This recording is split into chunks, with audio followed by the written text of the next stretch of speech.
So, welcome to the Virtuous Mountain Woman channel. It's a good time to understand a little bit more about what we do and what this channel is about. It's all about me, and yes, it's all about you. The people who come along and all the subscribers who are coming in on a weekly basis, just giving you some clarification about this life and why this channel is and what benefit it will be to you and also to me. So I'm standing out here this morning and I'm just looking at these mountains, and I'm thinking, how did I get here? A black woman in the Canadian mountains, in this remote, quiet, beautiful place. How did I get here? Well, pull up a chair because I'm going to tell you. I'm trusting that you're going to stay to the end and understand a little bit more about this unique place and what it means to be here.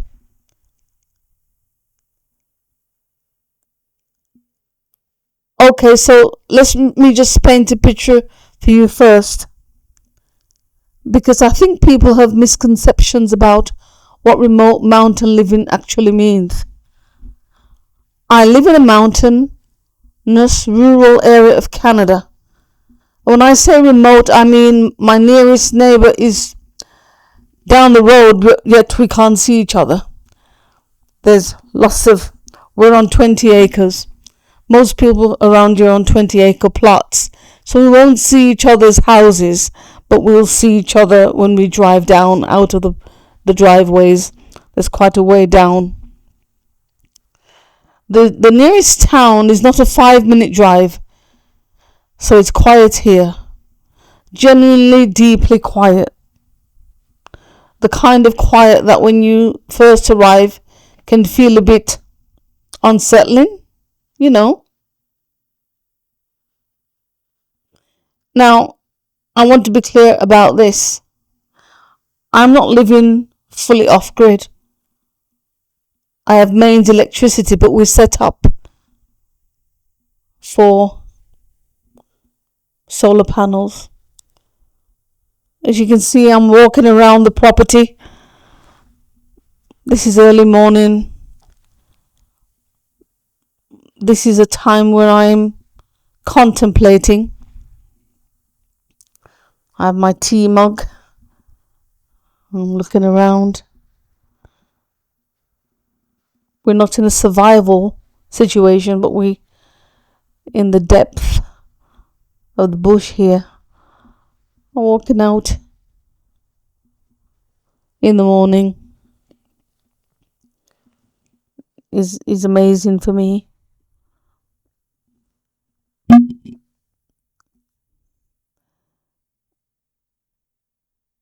It's like being in touch with another self. Yourself that is not connected to anything, but just where your soul is, where you rest in your soul and your peace.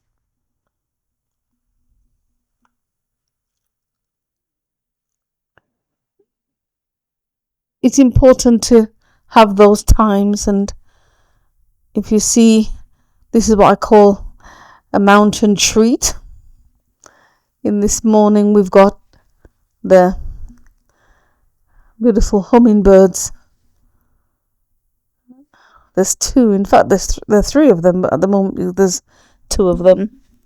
We just sit or stand and just look at them, really.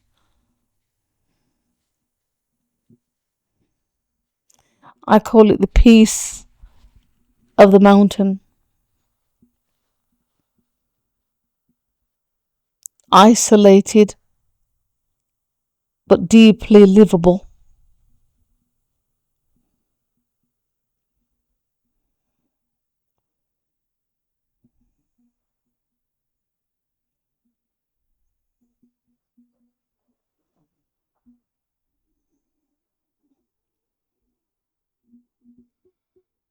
There's a question underneath all of this.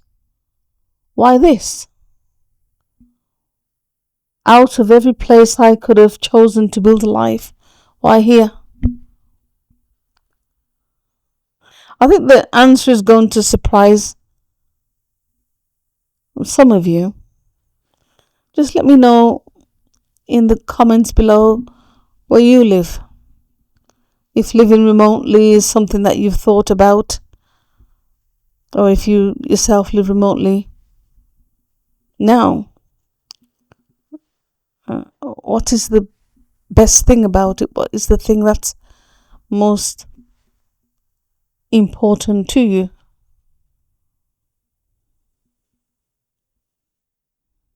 This is one of my best places and my best times of the year because I love the ladies' slipper.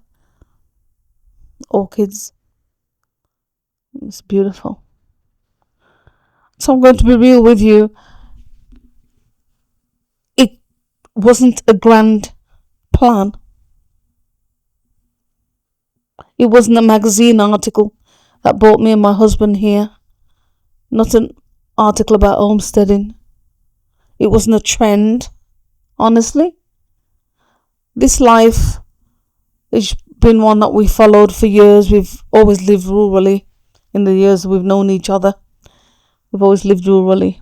And we lived in the town for 7 months, and that was nearly killed me, to tell the honest truth.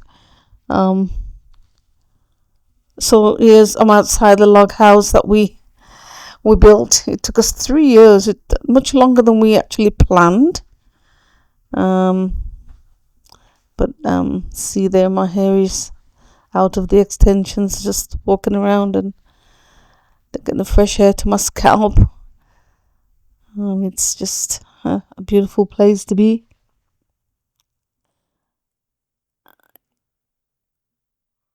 We like people, so people think you live rurally and remotely because we don't like people. We like people. So when we first came here, it was quite intimidating. I'm not going to tell you anything different.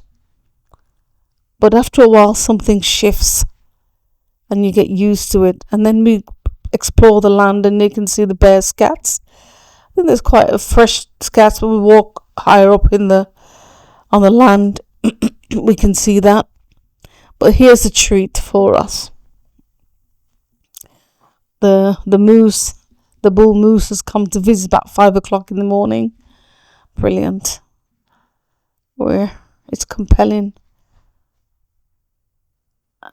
A lot of people say, would you not be intimidated by the wildlife? It's I think to say intimidated is not the right word. I think you have to be cautious and be respectful of them, knowing that they're here, but we're not constantly looking for them. This one is coming through, this bull moose has come through about 5 o'clock in the morning. He's enjoying feeding on the willows and he's just minding his own business. The birds are always here in the morning early, good companions with their noise and their fluttering of their wings. The wildflowers and the berries is one of the most amazing things for me, but seeing a moose this close up is just amazing. This life, instead of seeing it as intimidating, I see it as pushing me out of myself. You may not live in a mountainous area or rural or remote area, but you can comment below if you want to, if you wish, about some things in life that pushes you out of yourself, making me grow in ways in these regions that I know that I could never do in a city. Sometimes life comes to you for you to grow.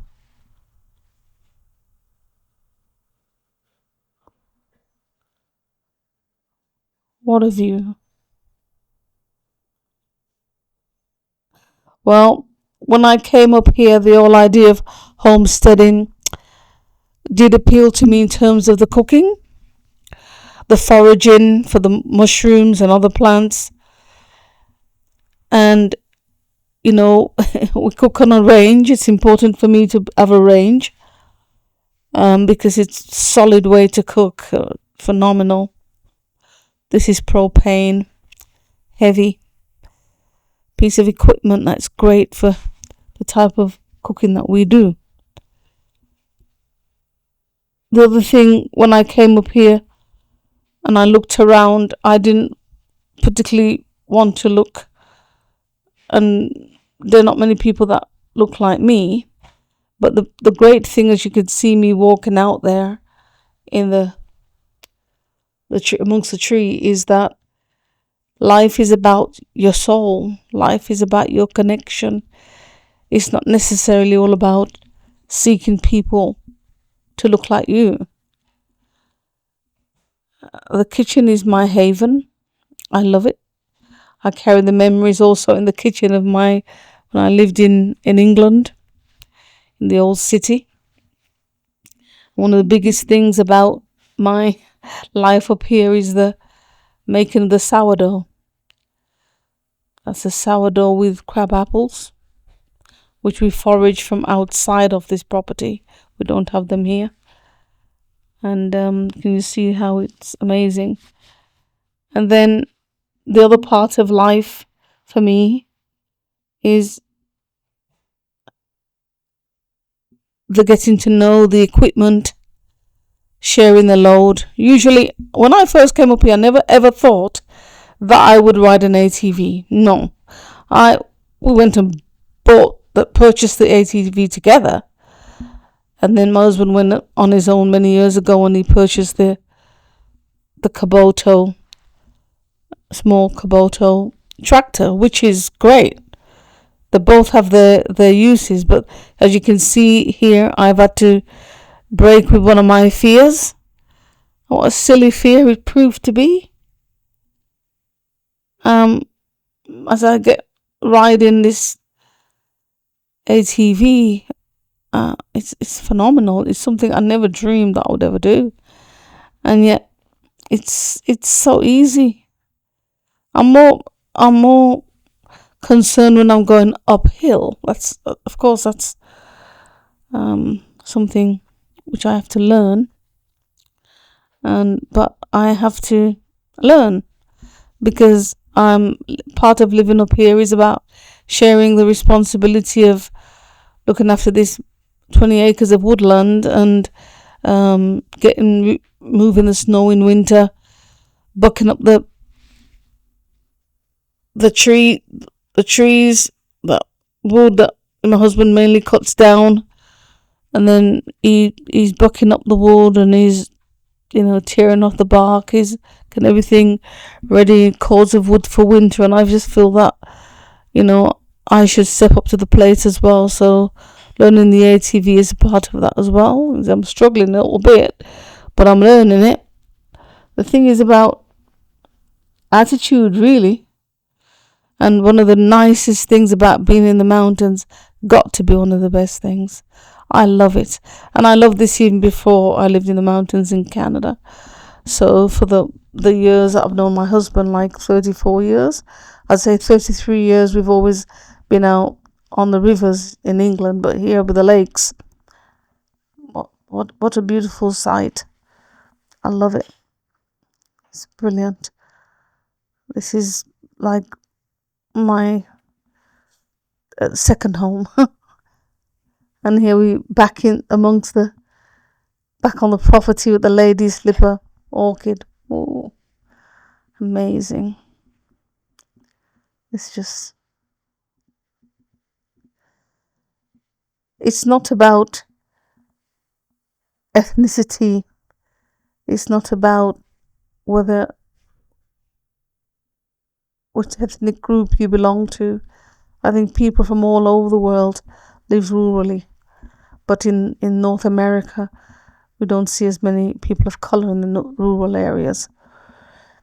But when you're enjoying and connecting with land, the way that me and my husband have connected with land and having to look after and learn the skills, a treat, another amazing treat is just walking through.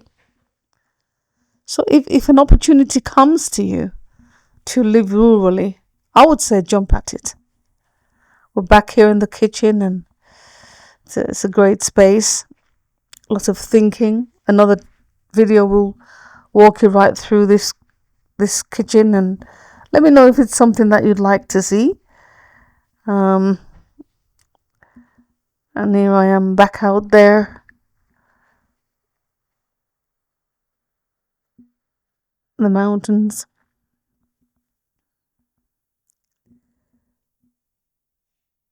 If any of this that I'm talking about resonates with you, and you feel like you like this kind of channel, please do this, subscribe.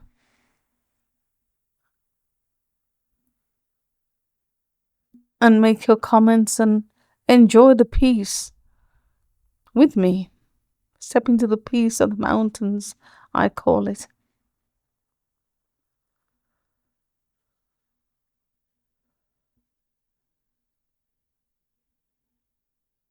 One of the biggest things for me here is the changes of seasons. We're coming back to the same video because this is my favorite tree. The cones are so high up. You can see how high up our house is because where I am and where I'm standing on the deck and where the tree is. It's our favorite tree because the contractor nearly killed it when they were building the house, and yet my husband was able to somehow rescue it. And I feel like this tree's as this journey with us.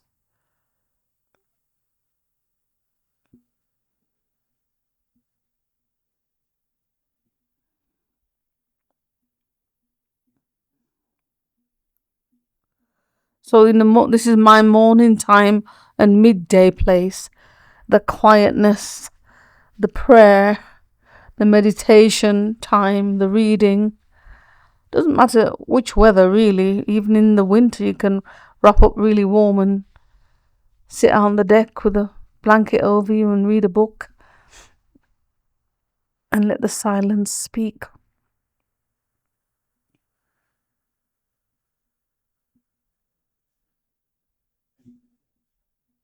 I call it my feeding time.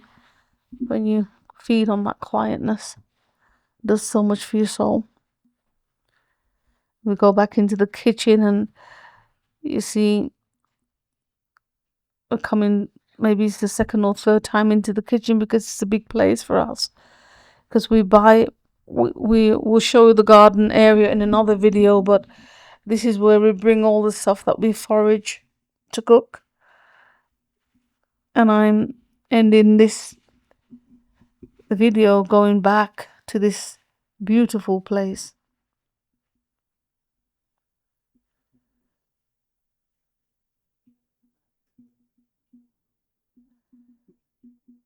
You may say, well, how do you make this life work? How do you sustain it? And that is an all other conversation that you'll pick up on as we show different facets of our life up here in the mountain.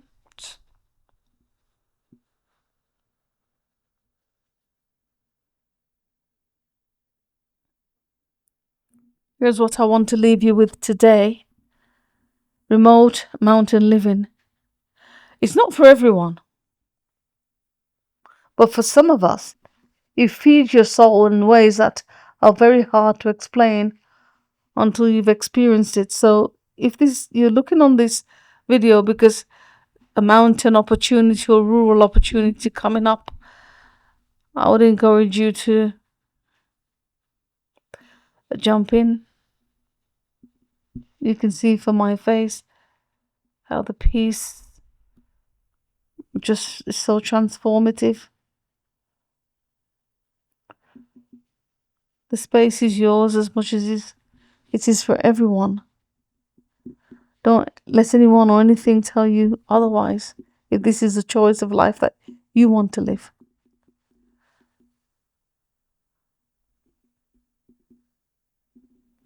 Thank you for watching.